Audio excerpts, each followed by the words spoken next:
ನಿಮ್ಮನ್ನು ಯಾರಾದರೂ ದುರ್ವಾಕ್ಯಗಳನ್ನಾಡಿ ಅಪಮಾನ ಪಡಿಸಿದರೆ ನೀವೇ ಅವರಿಗೆ ತಕ್ಕ ಪ್ರತೀಕಾರವನ್ನು ಮಾಡಿ. ಸ್ತ್ರೀಯರ ವಿಚಾರವು ಹಾಗಲ್ಲ. ಅನ್ನ ವಸ್ತ್ರಗಳಿಗಾಗಿ ಪರರನ್ನು ಆಶ್ರಯಿಸಬೇಕು. ಆತ್ಮ ಗೌರವವನ್ನು ರಕ್ಷಿಸಿಕೊಳ್ಳಲು ಪರರ ಆಶ್ರಯವೂ ಬೇಕು. ಛೇಡಿದ ಇಂತಹ ಪರಾಧೀನ ಸ್ತ್ರೀ ಜಾತಿಯನ್ನು ಸೃಷ್ಟಿಸಿರುವೆ ಏಕೆ ದೇವ? ಅಳಬೇಡ ಪಾಂಚಾಲಿ, ಅಳಬೇಡ.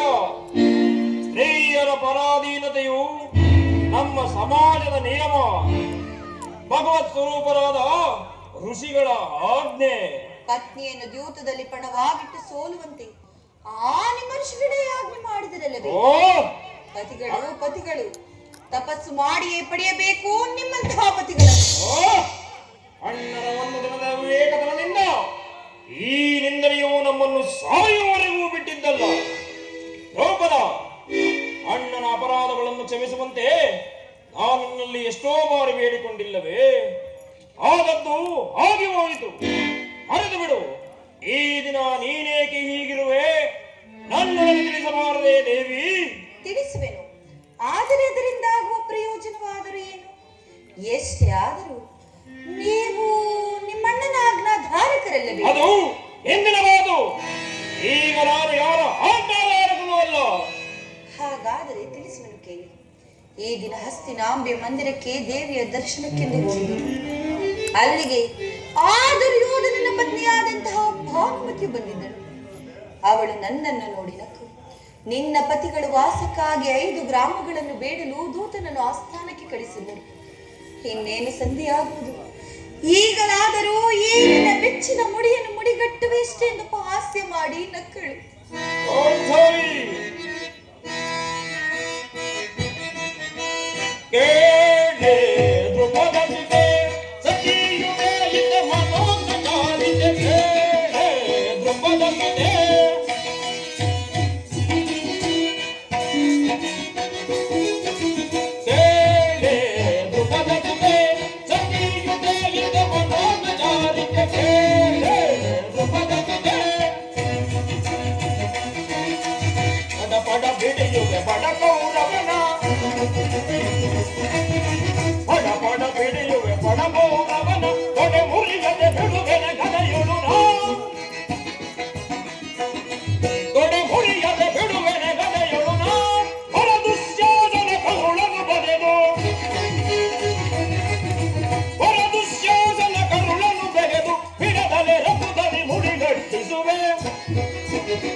ನಾನು ಈಗ ಯಾರ ಆಜ್ಞಾಧಾರಕನೂ ಅಲ್ಲ.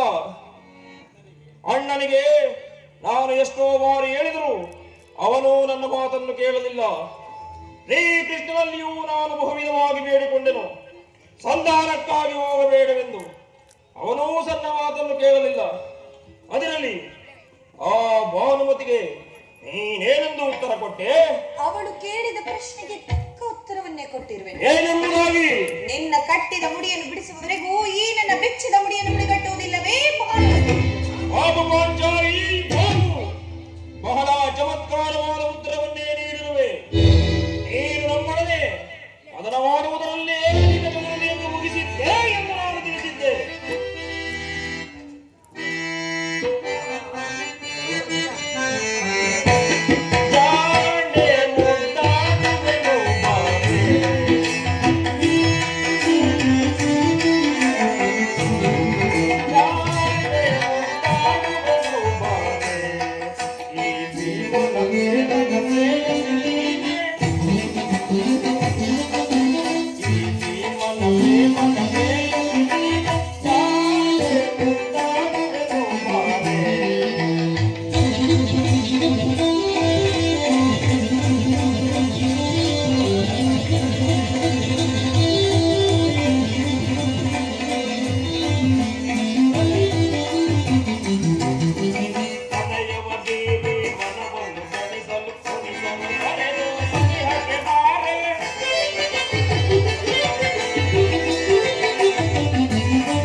ಪ್ರಾಣೇಶ್ವರ, ಏನ ಆ ಕೌರವರ ರಕ್ತವನ್ನು ಈ ಧರೆಯೊಳಗೆ ಚೆಲ್ಲಿದ ಸೇರುವೆ.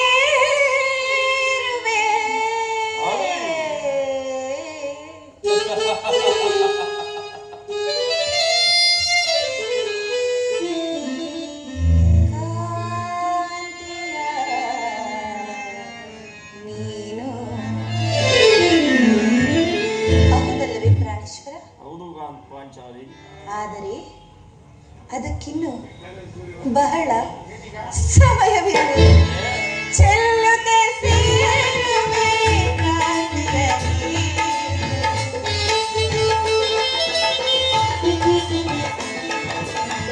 ಚೆಲ್ಲುತ್ತೆ ಸೇರುವೆ ಕಾಂತಿಯಲಿ. ಸಮಯವಿದೆ ಶೃಂಗಾರಕ್ಕೆ ಭೀಮ. ಸಮಯವಿದೆ ಶೃಂಗಾರಕ್ಕೆ ಭೀಮ. ಗಮದೆಯ ಮನಸ್ಸಿಲ್ಲದಿರುವಿರಾ.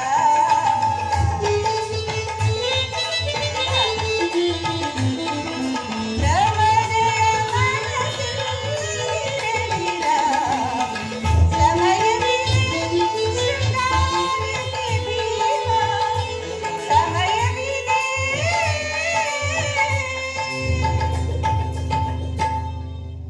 ಪ್ರಾಣೇಶ್ವರ, ಪಾಂಚಾಲಿ. ಪ್ರಿಯೋತ್ತಮ, ಹಾ, ನೆನಪಿದೆ ಹಿಂದೊಂದು ದಿನ ಏನಿನ ಬಿಚ್ಚಿದ ಕೇಶರಾಶಿಯನ್ನು ನೋಡಿ ಗುರುಕುಲಾಂತಕ ಕರಾಳ ರಾತ್ರಿ ಎಂದು ಪ್ರಿಯ ತಾವೇ ಸಂಬೋಧಿಸಿದಿರಿ. ಇನ್ನು ಏನನ್ನೋ ಹೇಳಿದಿರಲ್ಲ. ಪುನಃ ನನ್ನ ಬಾಯಿಂದ ಪ್ರತಿಜ್ಞಾ ವಾಕ್ಯಗಳನ್ನು ಕೇಳಲು ಬಿಡುತ್ತಿರುವೆಯಾ ಪಾಂಚಾಲಿ? ಆಡಿದ ಪ್ರತಿಜ್ಞೆಯನ್ನು ಬರೆಯುವಂತಹ ಹೇಳಿಯಲ್ಲ ಈ ಭೀಮ. ಆಹಾಹಾಹಾ. ಕೇವಲ ಹೇಳುವುದು ಮಾತ್ರವಲ್ಲ, ಆಡಿದಂತೆಯೇ ನಡೆಯಬೇಕೆಂಬುದೇ ನನ್ನ ಇಚ್ಛೆ. ಕೇವಲ ನಾನು ಇಚ್ಛಿಸಿದರೇನಾಗುವುದು? ಎಷ್ಟೇ ಆದರೂ ನೀವು ನಿಮ್ಮಣ್ಣನ ಆಜ್ಞಾಧಾರಕರಲ್ಲವೇ? ನನ್ನನ್ನು ಕೆಲಸ ಬೇಡ ಪಾಂಚಾಲಿ. ಶಾಂತಿಯನ್ನು ಬಯಸುವವರು ಸಂಧಿಯ ಪ್ರಸ್ತಾಪದಲ್ಲಿ ತೊಡಗಲಿ. ನಾನು ಯುದ್ಧವನ್ನು ಬಹು ಆತುರದಿಂದ ಅಪೇಕ್ಷಿಸುವನು. ಅಗ್ರಜನು ದುರ್ಯೋಧನ ಅನಂತ ಅಪರಾಧಗಳನ್ನು ಕ್ಷಮಿಸಬಹುದು, ಆದರೆ ಅವನು ಮಾತ್ರ ಕ್ಷಮಿಸತಕ್ಕವನಲ್ಲ.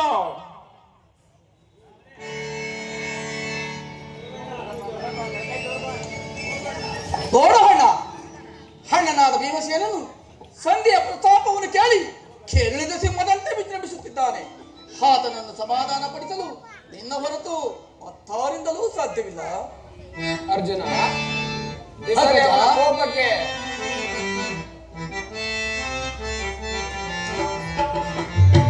ನೀನೇಕೆ ಕೋಪಿಸುವೆ ಭುವನಾಂದು ಬೇಡವೇನು? ಭೀಮಸೇನ ಸಹೋದರ, ನೀನೇಕೆ ಕೋಪಿಸುವೆ ಭುವನಾಂದು ಬೇಡವೇನು? ಈ ವಿಧದ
ಮೂಲ ಕಾರಣವೆಂದು ತೋರುತ್ತಿರುವುದು.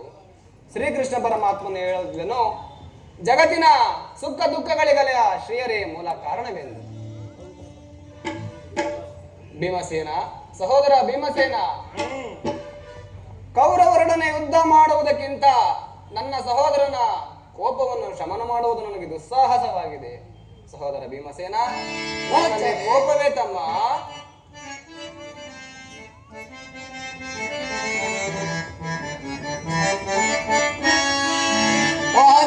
ಮನದ ವೇದನೆಗಳು ಸಮಯವಿದ್ದಂತ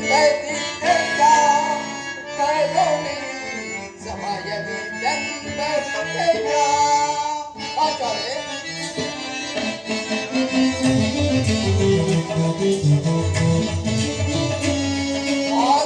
ಮನದ ವೇದನೆಗಳು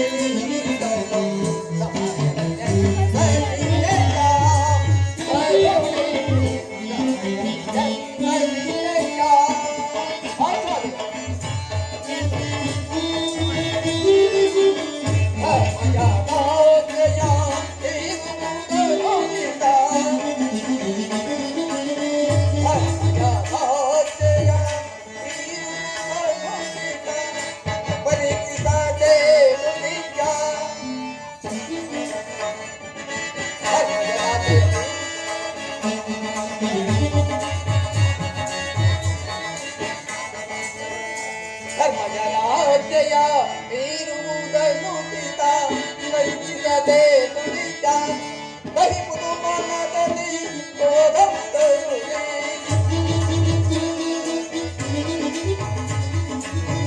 ಕಹಿಪುದು ಮನದಲ್ಲಿ ಕ್ರೋಧವುದರುವೆ ಆಗುಲಿ ಮನದ ವೇದನೆರೀಗಲು ಧರ್ಮದಿಂದಗನ ಕಾರ್ಯವತಾದಿಗೆ ಧರ್ಮದಿಂದಗನ ಕಾರ್ಯವತಾದಿಗೆ ಕೋಮಲ ಉದಯವ ಪುರಗುವ ಪರಿಯ ಧರ್ಮದಿಂದಗನ ಕಾರ್ಯವತಾದಿಗೆ ಕೋಮಲ ಉದಯವ ಪುರಗುವ ಪರಿಯ ಸಾರ ಸಾಕ್ಷಿಣಿ ಜನ್ಮದ ಬೆರವೆ ಸಾರ ಸಾಕ್ಷಿಣಿ ಜನ್ಮದ ಬೆರವೆ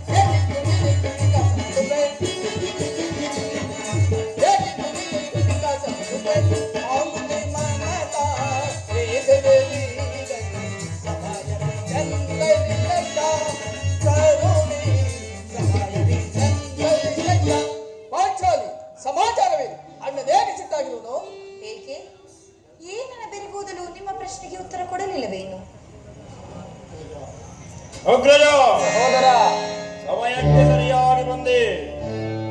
ಅರ್ಜುನನ ಸಮ್ಮುಖದಲ್ಲಿ ನಿನಗೊಂದು ವಿಚಾರವನ್ನು ತಿಳಿಸಬೇಕೆಂದಿದನು. ಈ ಸಂಧಿಯ ಸಂಧಾನವು ನಿಮಗೆ ಉಚಿತವಾಗಿ ಕಾಣಬಹುದು. ಅರ್ಜುನನು ಅದನ್ನು ಅನುಮೋದಿಸಬಹುದು. ನಕುಲ ಸಹದೇವಾದಿಗಳು ಸಮ್ಮತಿರಬಹುದು. ಆದರೆ ಈ ದಾಸ್ಯ ವೃತ್ತಿಯನ್ನು ಪಾಂಡವರ ಕಳಂಕವೆಂದೇ ಭಾವಿಸಿದನು. ದರಿದ್ರ ಭಿಕ್ಷುಕರಂತೆ ಕಂಡವರ ಮನೆಯ ಬಾಗಿಲಲ್ಲಿ ಸಂಧಿಯಾಚನೆ ಮಾಡಲು ಪಾಂಡರಾಜೇಂದ್ರನು ನಮ್ಮನ್ನು ಪುತ್ರರನ್ನಾಗಿ ಪಡೆಯಲಿಲ್ಲ. ಈ ಅವಮಾನವು ನಿಮಗೆ ಸಹ್ಯವಾಗಿದೆ. ಆದರೆ ನನಗೆ ಮಾತ್ರ ಸಾಧ್ಯವಿಲ್ಲ. ಯುದ್ಧಕ್ಕಾಗಿ ಇನ್ನ ಅನುಮತಿಯನ್ನಾಗಲಿ ಅರ್ಜುನನ ಸಹಾಯವನ್ನಾಗಲಿ ನಾನು ಅಪೇಕ್ಷಿಸುವುದಿಲ್ಲ. ನಾನು ಮತ್ತು ಈ ನನ್ನ ಗದೆ ಇವೆರಡೇ ಸಾಕು ಗುರುಕುಲವನ್ನು ಸಮೂಲವಾಗಿ ನಾಶ ಮಾಡಲು. ಎಲ್ಲ ಪ್ರಿಯ ಸಹೋದರ, ನಿನ್ನ ಕೋಪವನ್ನು ತಡೆಯುವ ಶಕ್ತಿ ನನಗಿಲ್ಲ. ಕೋಪ ಮಾಡಬೇಡ ಅಣ್ಣ. ಧರ್ಮಜನು ನಮಗಿಂತ ಹಿರಿಯನು.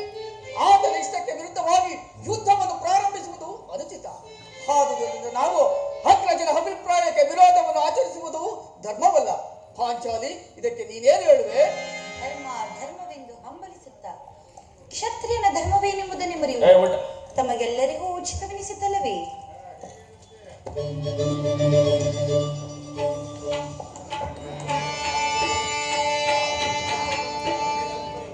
ದ್ರೌಪದ,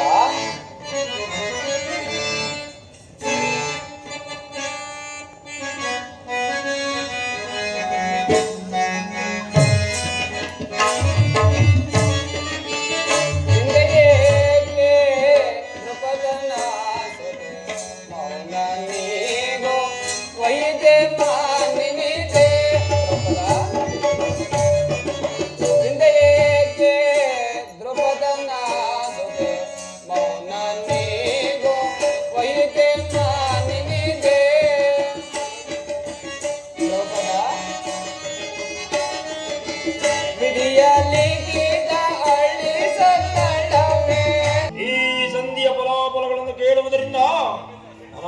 ಪ್ರಯೋಜನವೂ ಇಲ್ಲ. ಈ ನಿಮ್ಮ ಅಪೌರದ ವರ್ತನೆಯು ನಿಮಗೇ ಇರಲಿ. ಪ್ರತಿಜ್ಞೆಯಿಂದ ನಡೆಯುವ ಸ್ವಾತಂತ್ರ್ಯ ಮಾತ್ರ ನನಗಿರಲಿ. ಪ್ರಾಣೇಶ್ವರ, ಸ್ವಲ್ಪ ತಾಳಿ. ಯದುಪತಿ ನಮ್ಮನ್ನು ನೋಡಿ ಗೊತ್ತಿತ್ತಲೇ ಬರುತ್ತಿರುವನು. ಆತನಿಂದ ಸಂಧಾನದ ವಿಚಾರವನ್ನು ತಿಳಿದ ಬಳಿಕ ತಮ್ಮಿಚ್ಛೆಯಂತೆ ನಡೆಯಬಹುದು. ಪರಮಾತ್ಮ ವಾಸುದೇವ, ಪಾಂಡುಪುತ್ರರ ಪ್ರಣಾಮಗಳನ್ನು ಸ್ವೀಕರಿಸು. ವಿಜಯಶಾಲಿಯಾಗಿ ಪಾಂಡುಪುತ್ರರೇ. ಪರಮಾತ್ಮ, ಹೋದ ಕಾರ್ಯವೇನಾಯಿತು? ಹೋದವರ ಯಾರು? ಕೃಷ್ಣನಲ್ಲವೇ? ಪರಮಾತ್ಮ, ನಾನು ನಿರೀಕ್ಷಿತಂತೆಯೇ ನಡೆಯಿತು. ಸಂಧಿಯ ವಿಚಾರ ನಡೆಯದೇ ದೇವ. ನಡೆಯಿತು ಧರ್ಮನಂದನ. ಭೀಷ್ಮ ದ್ರೋಣಾದಿಗಳೆಲ್ಲರೂ ಒಪ್ಪಿದರು. ಸಂಧಿಯ ವಿಚಾರ ನಡೆಯದೇ ದೇವ. ನಡೆಯಿತು ಧರ್ಮನಂದನ. ಪಾಂಚಾಲಿ, ನಾನಿನ್ನೂ ಹೋಗುವೆನು. ಪ್ರಾಣೇಶ್ವರ, ಕ್ಷಣಕಾಲ ತಾಳ್ಮೆಯಿಂದಿರಿ. ನಮ್ಮಣ್ಣನ ಮಾತುಗಳು ನಿಮ್ಮಣ್ಣನ ಮಾತು ಮುಗಿಯುವುದರಲ್ಲಿ ನನ್ನ ತಾಳ್ಮೆಯೇ ಮುಗಿದು ಹೋಗುವುದು. ಯದುಪತಿ, ಸಭೆಯಲ್ಲಿ ಏನು ನಡೆಯಿತು? ನಿಮ್ಮ ವಿಚಾರವನ್ನು ಎಲ್ಲವೂ ತಕ್ಕ ರೀತಿಯಲ್ಲಿಯೇ ನಡೆಯಿತು. ನಾನಿನ್ನು ತಡೆಯಲಾರೆ ರುಕ್ಮಿಣೀಪತಿ. ಕೊಂಚವಾಗಿ ಸಂಚು ಮಾಡಿ ಕೆಚ್ಚನ್ನೆಬ್ಬಿಸುವ ಈ ಸಂಧಿಯ ಸುದ್ದಿಯೂ ನನಗೆ ಬೇಡ. ಅಗ್ರಜನ ಅಪೇಕ್ಷೆಯಂತೆ 5 ಗ್ರಾಮಗಳಿಗೆ ಸಂಧಾನವಾಯಿತೆ. ನಾನು ಓದದ್ದು ಅದಕ್ಕಾಗಿಯಲ್ಲವೇ ಭೀಮಸೇನ. ಹೀಗೆ ತಿಳಿಯಿತು ಕೃಷ್ಣ, ನಿನ್ನ ಅಭಿಮತ ಅಜ್ಞಾತವಾಸದ ನೆಪದಿಂದ ಅರ್ಜುನನಿಗೆ ಬಡೆ ತೊಡಿಸಿದೆ. ಈಗ ಈ ಸಂಧಾನದ ನೆಪದಲ್ಲಿ ನಮ್ಮೆಲ್ಲರಿಗೂ ಸೀರೆ ತೊಡಿಸಲು ಬಡಿಸುತ್ತಿರುವೆಯಾ? ಕಾಲವಾಗಲಿ, ಈ ಪಾಂಡುಪುತ್ರರ ಮೇಲೆ ನಿನಗಿಷ್ಟೊಂದು ಆಕ್ರೋಶ ಬೇಕೇ? ಭೀಮಸೇನ, ನಿನಗಿಷ್ಟೊಂದು ಆಸಕ್ತಿ ಆಯಿತು. ಸ್ವಲ್ಪ ಸಮಾಧಾನ ತಂದುಕೊಂಡು ನಾನು ಹೇಳುವ ಮಾತೆಯನ್ನು ಸ್ವಲ್ಪ ಕೇಳು. ಇದು ನಿನಗೆ ಹೆಚ್ಚಿಗೆ ಸಂಬಂಧಪಟ್ಟ ವಿಷಯ. ಈ ಸ್ವಾಭಿಮಾನ ಶೂನ್ಯವಾದ ಸಂಧಾನದೊಡನೆ ನನಗದಂತಹ ಸಂಬಂಧ ಇರುವುದು, ಅತ್ಯಂತ ನಿಕಟವಾದ ಸಂಬಂಧ ಇರುವುದು ಭೀಮಸೇನ. ಪರಮಾತ್ಮ, ಮುಂದೇನಾಯಿತು? ನಿಮ್ಮ ರಾಜ್ಯಸಭೆಯಲ್ಲಿ ನಿಮ್ಮ ಸಂಧಾನದ ವಿಷಯವನ್ನು ತಿಳಿಸಿದನು. ಅದಕ್ಕೆ ಅವರೆಲ್ಲರೂ ಒಪ್ಪಿದರು. ಯಾರು ಒಪ್ಪಿದರು? ಭೀಷ್ಮ, ದ್ರೋಣ ಮುಂತಾದವರೆಲ್ಲರೂ ಒಪ್ಪಿದರು. ಆ ದುರ್ಯೋಧನ ಆತನೂ ಸಹ ಇನ್ನು ನನಗಿಲ್ಲಿ ಕೆಲಸವಿಲ್ಲ. ಅವರಿಚ್ಛೆಯಂತೆ ನಡೆಯಲಿ. ನನಗೆ ತೋರಿದ್ದನ್ನು ನಾನು ಮಾಡಿಯೇ ತೀರುತ್ತೇನೆ. ಭೀಮಸೇನ, ಸ್ವಲ್ಪ ಭೀಮಸೇನ,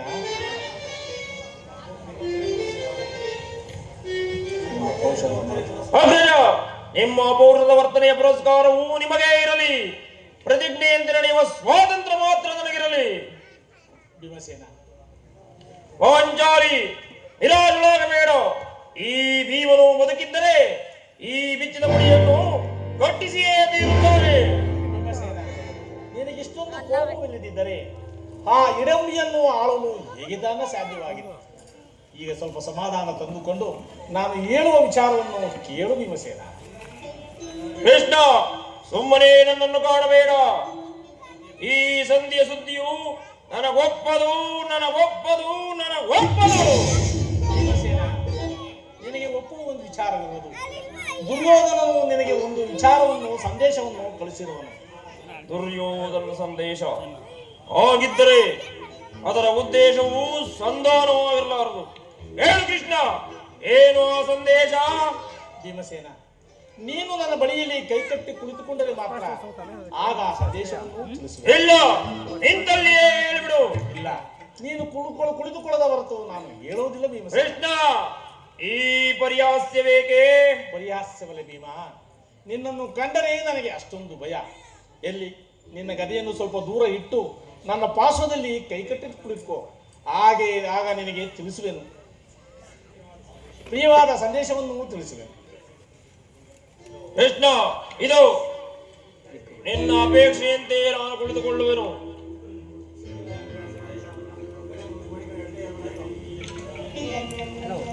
ಯಾಜ್ಞಸೇನಿ, ಸಮೀಪಕ್ಕೆ ಬಾ. ಈ ಹಗ್ಗದಿಂದ ನಿನ್ನ ಪತಿಯ ಕೈಗಳನ್ನು ಭದ್ರವಾಗಿ ಬಂಧಿಸು. ಇದೇನು ಪರಿಹಾಸವೇನ? ಪರಿಹಾಸ್ಯವಲ್ಲ ತಂಗಿ.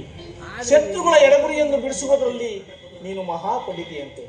ಹಾಗೆಯೇ ನಿನ್ನ ಗಂಡನ ಕೈಗಳನ್ನು ಕಟ್ಟಲು ಬರುವುದೋ ಇಲ್ಲವೋ ನೋಡೋಣ. ಭೀಮಸೇನ, ಕೋಪ ಮಾಡುವುದಿಲ್ಲ ತಾನೇ?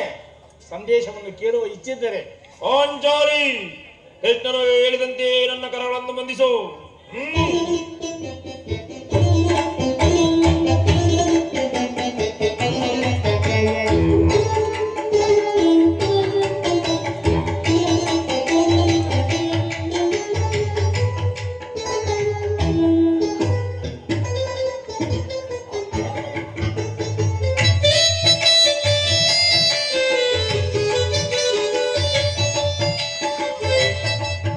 ಈಗ ಎಲ್ಲರೂ ಕೇಳಿರಿ. ಭೀಮನನ್ನು ಬಂಧಿಸಿರುವ ಈ ಹಗ್ಗವು ಅಂದು ರಾಜ್ಯಸಭೆಯಲ್ಲಿ ನನ್ನ ಅಂಗಾಂಗಗಳನ್ನು ಬಂಧಿಸಲು ಏನು ಹೇಳಿ ಕೃಷ್ಣ? ಈ ಹಗ್ಗದಿಂದ ಇನ್ನೊಂದು ಬಂಧಿಸಲು ಯತ್ನಿಸಿದರೆ ದುರಾತ್ಮರು ಮತ್ತಿನ್ಯಾರು? ದುರಾಂಕಾರಿಯಾದ ದುರ್ಯೋಧನನು ಆಜ್ಞೆ ಮಾಡಿದನು, ದುರಾಚಾರಿಯಾದ ದುಶ್ವಾಸನನು ಈ ಕಾರ್ಯವನ್ನು ಕೈಗೊಂಡನು. ಅವರಲ್ಲದೆ ಮತ್ಯಾರಿಂದಲೂ ಸಾಧ್ಯ? ಪಾಂಚಾಲಿ, ನನ್ನ ಕೈಗಳನ್ನು ಬಿಡಿಸು. ಈ ನೀಚ ಕೃತ್ಯದಿಂದ ದುರ್ಯೋಧನ ದುರಾಂಕಾರವು ಶಿಖರವನ್ನೇ ಮುಟ್ಟಿದೆ. ಪಾಂಡವರ ರಾಯಭಾರಿಯನ್ನು ಈ ರೀತಿ ಅವಮಾನಪಡಿಸಿದರೆ ಅಗ್ರಜ, ಧನಂಜಯ, ಇದಕ್ಕೆ ನಿಮ್ಮ ಉತ್ತರ? ಬೇರೆ ಪ್ರಶ್ನೆ ಉತ್ತರದ ಪ್ರಶ್ನೆ ಅಲ್ಲ ಅಣ್ಣ. ಸಹನೆಯಿಂದ ಹೇಳಿ ಕಳಿಸಿದ ಸಂದೇಶವನ್ನು ತಿರಸ್ಕರಿಸಿ ಪಾಂಡವರ ರಾಯಭಾರಿಯಾದ ಶ್ರೀಕೃಷ್ಣ ಪರಮಾತ್ಮನನ್ನು ಬಂಧಿಸಲಿಸಿದ ದುರ್ಯೋಧನ ದುರಹಂಕಾರಕ್ಕೆ ಕಾಲದಲ್ಲಿ ಇನ್ನು ಕಮಲ ಕ್ಷೇತ್ರವನ್ನು ಪ್ರವೇಶಿಸಿ ಕುರುನಂದನರಿಗೆ ಭಕ್ತ ಬುದ್ಧಿಯನ್ನು ಕಲಿಸುವುದೊಂದೇ ಉಳಿದಿರುವ ಪ್ರತ್ಯುತ್ತರ. ಪಾಂಡಪುತ್ರರೇ, ಅಷ್ಟು ಮಾತ್ರವಲ್ಲ,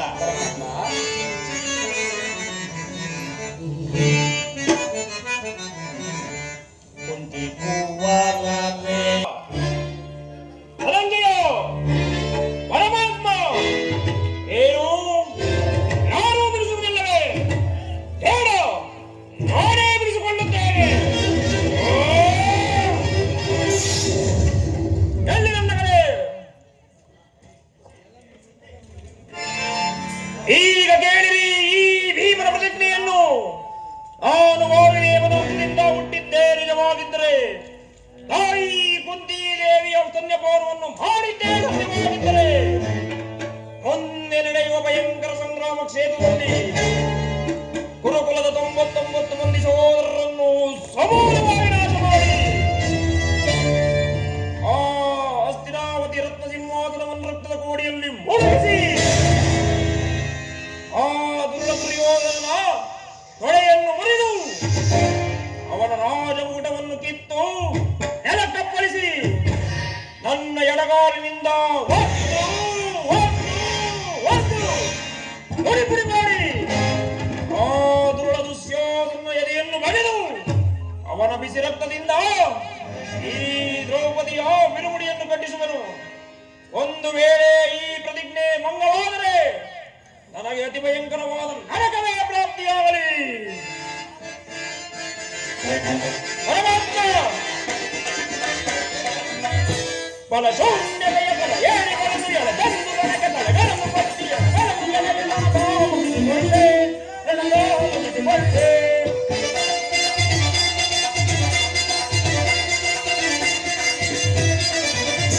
ಬಲ ಶೂನ್ಯತೆಯ ಬಲ ಏಳಿ ಬಲನು ಎಳ ತಂದು ನನಗೆ ತಲೆಗಳನ್ನು ಪಟ್ಟಿಯ ಬಲವು ಎಲೆಯ ಮುಗಿಸಿಕೊಳ್ಳೆ ನನಗೋ ಮುಗಿಸಿಕೊಳ್ಳೆ.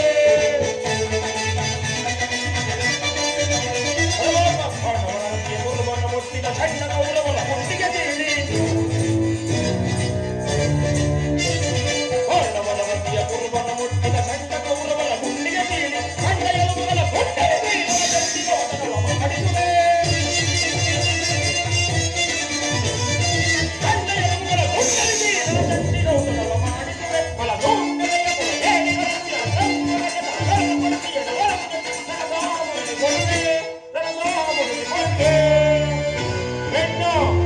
ಇದಕ್ಕೆ ನಿನ್ನ